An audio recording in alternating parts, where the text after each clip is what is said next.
Facebook, Twitter, Instagram, YouTube, LinkedIn, Snapchat, Pinterest. Is your head spinning yet? Over the last few years, new social media channels have been growing like mushrooms and continue to do so. There are currently over 100 social media sites you can use for your business. And while we all know social media have become critical to the success of any business, knowing which platform to use can be overwhelming. The biggest mistake most business owners make is to spread themselves too thinly by trying to build a presence on all social media platforms, or at least the most popular ones. This is a very counterproductive strategy, as you will soon realize that A, you quickly run out of time and are unable to manage all of them, and B, you're simply not getting any results. I should know I've made that mistake myself. I tried being active on 5 different platforms at once, and I am now down to 2. In this video, I'm going to cover the pros and cons of the most popular social media platforms you can use for your business, so you can choose which ones are the most suited to your needs and save yourself a ton of time, effort, and money. I'm Luc Durand, the founder of rankingacademy.co.uk, the place where small business owners turn to for better online visibility, more traffic to their site, and more customers to their stores. Don't forget to subscribe to my YouTube channel and like this video so you'll be notified as soon as I publish a new one. Facebook and YouTube. These are the 2 channels I focus the most on for my social media strategy. Why? Because I feel that's where my target audience is and it fits with my overall online strategy. But each business is different, and while YouTube and Facebook work well for me, it may not be the best choice for your business. In today's video, I'm going to run through 7 of the most common social media platforms so you can pick the ones that are right for your business. Let's start with the biggest one of them all, Facebook. Facebook is by far the whale of social media, with 71% of adult internet users owning a Facebook account. Is difficult to ignore it. The vast majority of Facebook users, around 30%, are aged between 25 to 54 and interact with their accounts several times per day. And with 1.5 billion active users, Facebook is a prime candidate for anyone running a business, large or small, to reach out to new customers.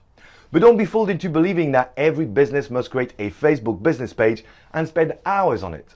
Since its creation back in 2004, Facebook has failed to capture interest from the younger generation, and only 9% of 15 to 24-year-olds have a Facebook account.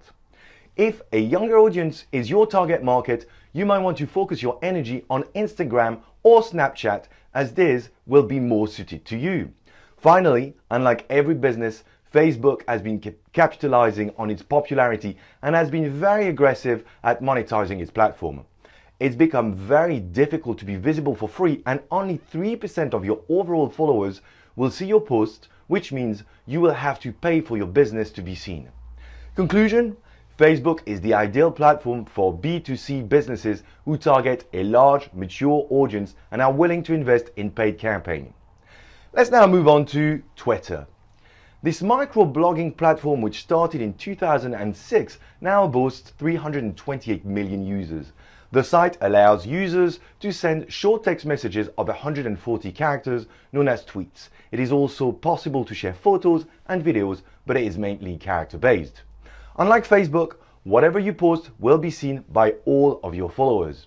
Over time, Twitter has become the favorite social media channel for big brands to interact with clients on a customer service level basis, answer questions related to the business, release latest news, publish marketing messages, etc. Twitter is a very busy platform with 340 million tweets published every day. The lifespan of a tweet is about 2 hours, which means you need to publish regularly to make the most of this platform. Conclusion: Twitter is probably more suited to a larger business rather than a small one, or businesses with multiple locations who need to stay in touch with their customers frequently. Our next platform is Instagram. Created in 2010, Instagram is a visual social media platform since every post has to be led by a photograph or video.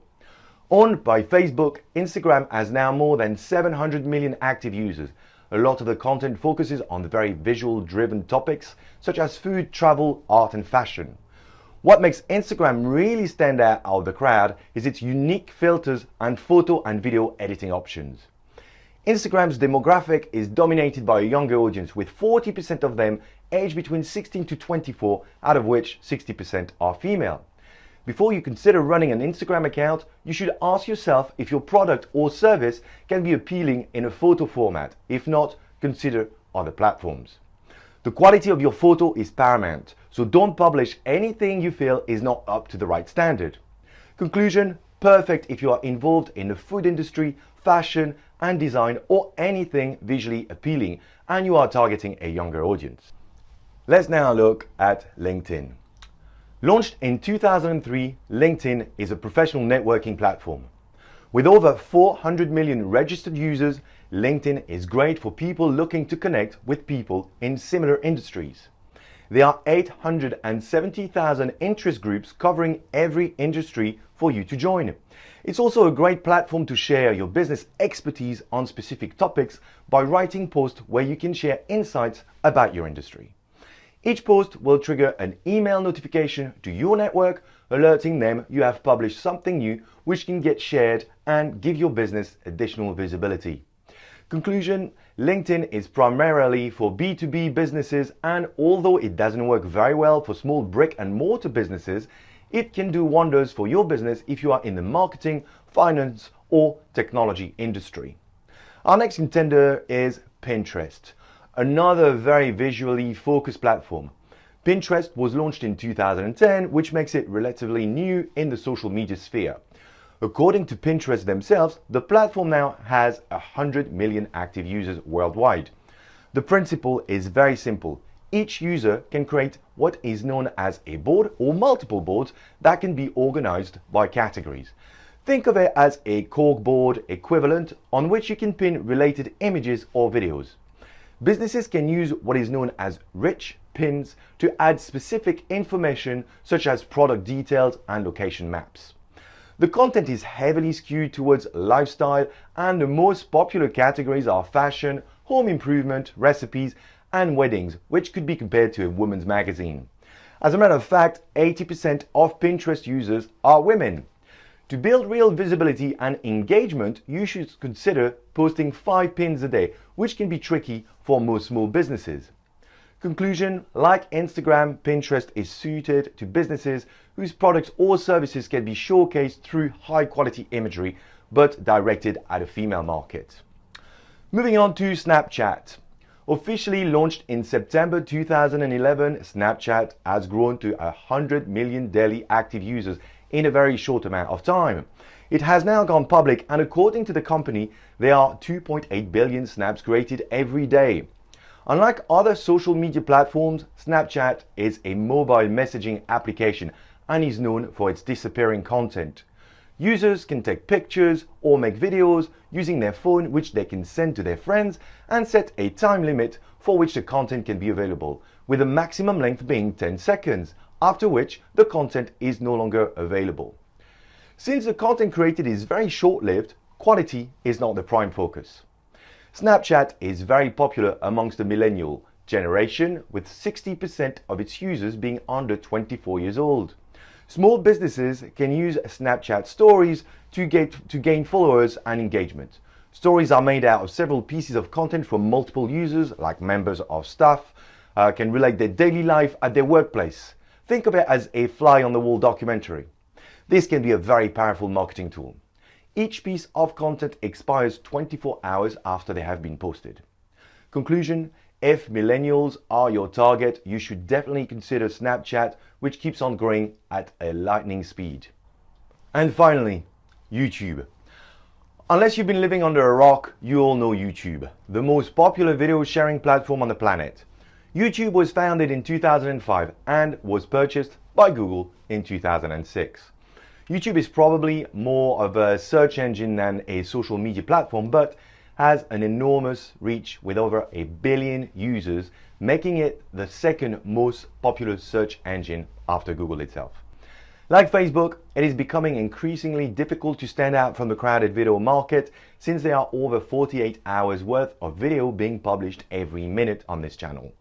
But the power of videos has grown exponentially, and according to a study conducted by Cisco, 80% of all internet traffic will be driven by videos by 2019. Therefore, you shouldn't overlook this channel, which is constantly growing. And if you think that small businesses wouldn't be able to compete with big brands in the video arena, think again. There is still plenty of scope for any business of any size to be discovered through YouTube, specifically for small businesses with a very specific craft. How-to videos are ideal to demonstrate your skills and show customers what you can do. Answering popular how-to questions which are relevant to your products and services can work wonders and drive customers to your business. Content is key, and even if the quality of the video is not excellent, you're bound to reach more potential customers. It can be time consuming to create videos and learning how to optimize a channel, but it's worth it. Conclusion: YouTube is my personal favorite because it has a huge reach and still offers a lot of potential free traffic and visitors even for small businesses. But if you are limited with time, you may want to consider external help to create videos for you. That's it. You now have, I hope, a better idea about which social media platform is most suited for your business. A last piece of advice I want to give you is to be persistent. Success doesn't happen overnight, so whichever platform you choose to adopt, keep at it, study it, and analyze your performance. I thank you very much for watching, and I hope to see you in the next video. Don't forget to subscribe to my channel and like this video. See you soon.